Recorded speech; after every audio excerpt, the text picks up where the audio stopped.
musibo ejo uzi ko kwahikana n'abanyamakuru hajya mwagikoze ryari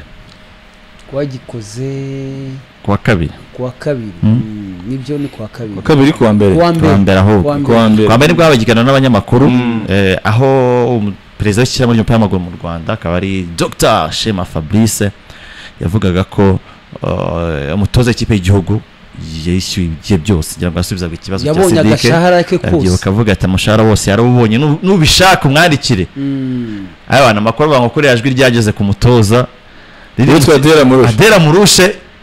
baza ko ati se ko numva izina ryanjye ryavuzwe ariko abapampe kumubwira bose harimo aratranslate gusanga izina ryanjye ko numva arimo ravugwa hangaha ni iki cyavuzwe wasanga no barimo kunyongerera amasezerano wasanga kuri hotel barimo bati hari abantu ariko bati wenda abantu uragura uyu munsi Murushe Adere acyumva iryo jambo baramubwira ati ariko amakuru turi kumva mu kinyarwanda barabanza bamusobanurira nko mu cyarabu cyangwa mu gifaransa nuko wahembwa ameza ni yawe rwose umeze neza 25,100 umuntu ubonye $100 cyarimwe imbumbe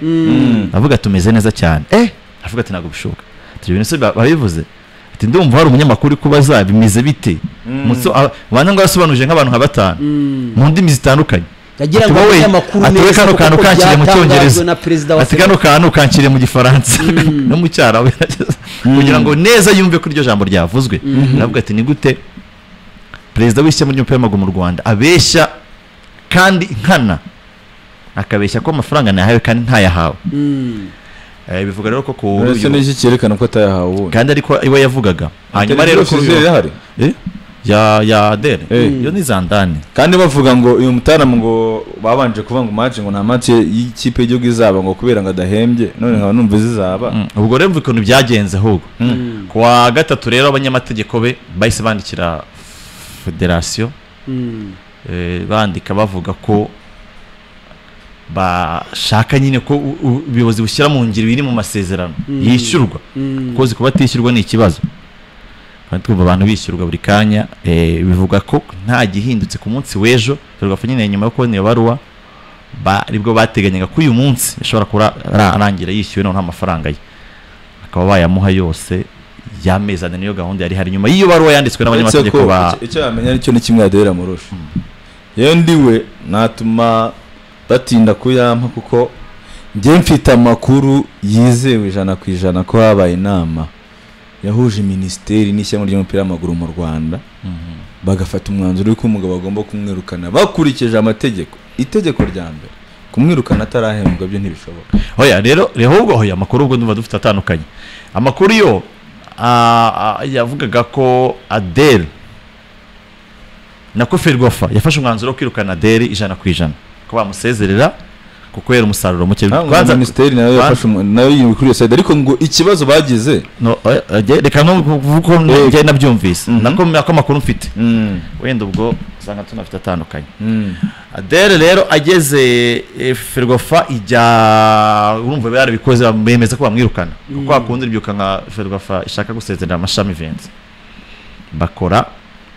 uza yose kuko urumva mutozo wundi ahembwa na ministeri n'itanga amafaranga uretse ko Ferwafa hari igihe atanga nyine ministeri kayishyura niyo bamusinyishije inzego zose ziba zihari ariko ubu ngo asigaye asinyana na Ferwafa kubera ko niyo FIFA ubundi yemera ntabwo asinyana na ministeri ahubwo Ferwafa ministeri ikaba ari umuterankunga wo kwishyura intose binyuze muri Ferwafa bageze ngo muri ministeri Ferwafa bayababwiye ko bitashoboka ko batamutse babwiye ati se kontra mwayinyujijemo amaso ye ngo murebe icyo kontra ivuga aravuga ati ntago twarete murebe ijambo kurende ko kontra ya Adele ivuga ko agomba gufasha ikipe y'igihugu kugera mu gikombe cya Afrika cy'umwaka wa 2027 kizabera hano mu karere ayo masezerano yo Adele bamuhaye bako yasabye ngo imyaka 5 bakamuha imyaka 2 ariko umwaka wa mbere agomba kurangiza campaign y'igikombe cy'isi ariko agafasha u Rwanda kujya mu gikombe cya Afrika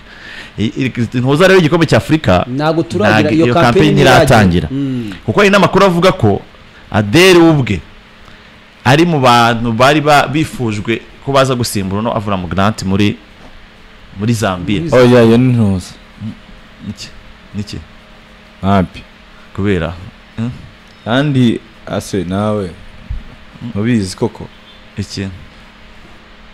uwitwa Dera Murushi kuvuga ngo ikipe y'igihugu ya Zambia iramushaka kuza ngo ajye gusimbura uyu mutoza siko waruvuze yari mu bifujwe kuza gusimbura Avram Grant. Oya hari strategy iyo harimo case nk'izo ngizo akenshi zikoreshwa kugira ngo ibintu bive mu nzira birangire. None se hoya ariko ikibazo gihari nuko Adele nkeka ko nta kintu yahomba kuba wenda yasezererwa n'u Rwanda so kumwishyura se nyine kuko biri muri contrat ye nicyo cyatumye ministeri. Oya kandi information zihari ngiye mvuga ukuntu mbizi ese kubaza umuntu abantu bari muri nama mu ministeri ko ministeri yabuje federation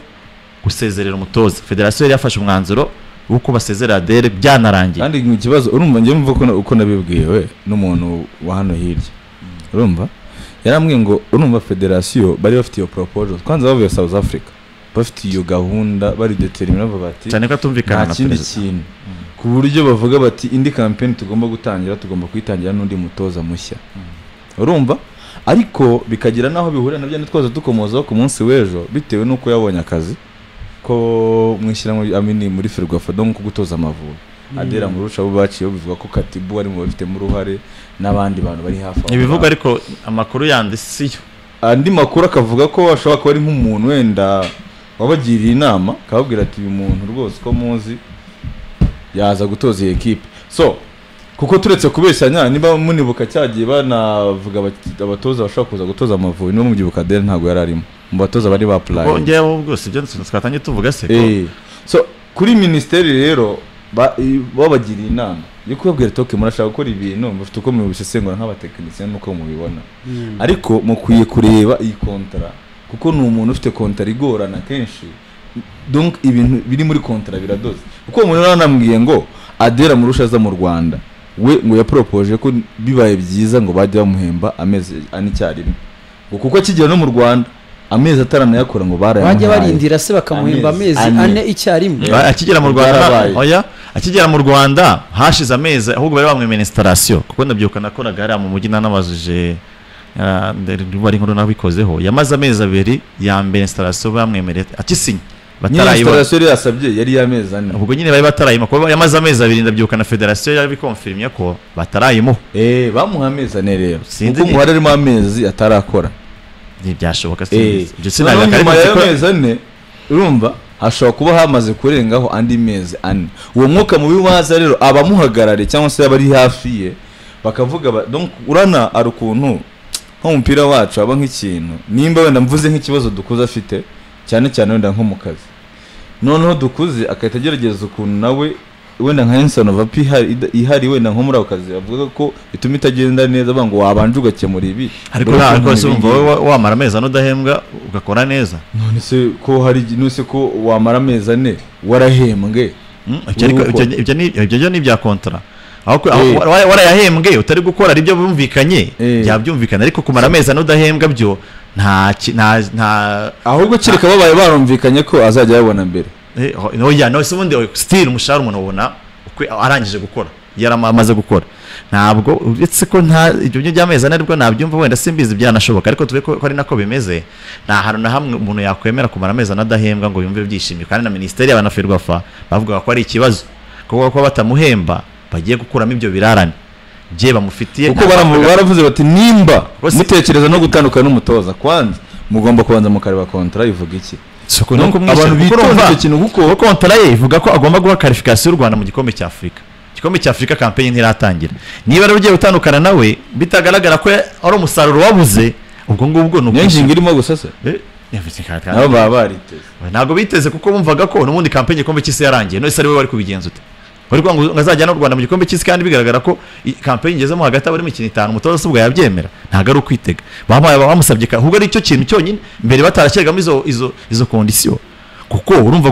gutanga qualification ya kane ni ikintu gikomeye aramutse atayitanze akasezererwa ni ibintu byumvikana nese bari kumusabira bati ugomba kujyana u Rwanda mu gikombe cy'isi nkeka ahubwo ko ariyo requirement ikomeye n'abatoza bandi nkeka ko ubwo batasabaga ko sinzi nka campaign twakoze dutozwa n'amashami igihe kirekire tutajya mu gikombe cya Afrika kandi kongerwa amasezerano ahubwo nkeka ko ari we bateze kuri we ari we bamuteze cyane kuko ni ikintu gikomeye kugira ngo u Rwanda rujye mu kane ukurikije situation ihari ukurikije abakinnyi bahari n'ibyo byose ibyo rero bikaba bivugwa ko njya makuru mfite nuko minisiteri yabihagaritse byo kumusezerera, hanyuma akaba rero nyuma y'uko abanyamategeko be banditse uyu munsi yagindutse akaba ashobora kuhabwa ibye, ayo mezi ane akaba yayishyurwa umubirigi w'umunyarigeria Adel Amrouche toza ikipe y'igihugu y'u Rwanda Amavubi. uko twabivuze makuru avuga ko mu byabaye rekomande ashobora kuba yarabaye rekomande n'umutoza Arsène Ernest Wenger. Hari ibihuha byari biriho rero bivugwa ko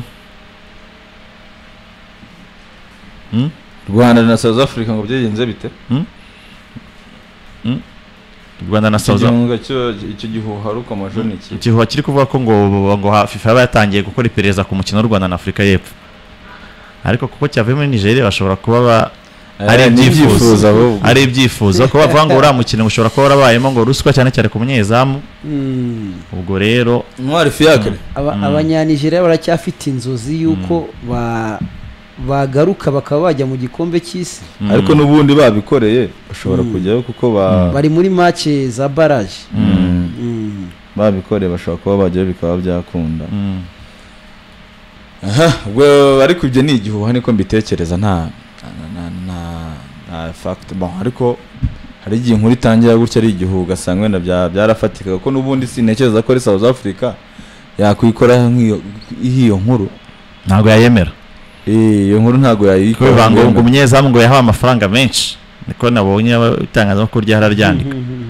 ngo FIFA yatangiye kubireba, ariko ntawamenya ukuri kwabyo. Witwa Ntwari Fiacre bavuga ati abantu baramukijije, niko bavuze bivuze neza ngo bamuhaye igifuruma cy'amafaranga ukurikije iby'iyo nkuru ngira ngo abantu bavuga byinshi bijyanye n'uko umuzamu aba yitwaye mu mukino. Hari n'abavuga yuko yariye kandi nta bimenyetso, nibyo ko ashobora kuba ari n'amaforme niba bivugwa. Reka tujye tubirekera ababishinzwe, reka tujye tubirekera uretse ko iriya match byose zakantu kakadahirema cyangwa se akantu k'igihirahiro abantu bashobora kuba barahezemo ko kwibaza bati uriya niwe Ntwari Fiacre twahoranye. Ibyo gusa siko match mbi ishobora kuba yabaho ku mukinnyi atari kuvuga ngo byagenze kundi. Ubwo ni ibyizo nkuru ikindi subwo hari ikindi twakomoza uretse amashampiyona y'Iburayi se n'ay'Iburayi amashampiyona y'Iburayi twira abantu amashoti kuko n'ubundi hari umwanya wa Fortbit hamwe na Steve abantu bagombye kubavuga bati binjiye muri weekend batsindiye amamiliyoni none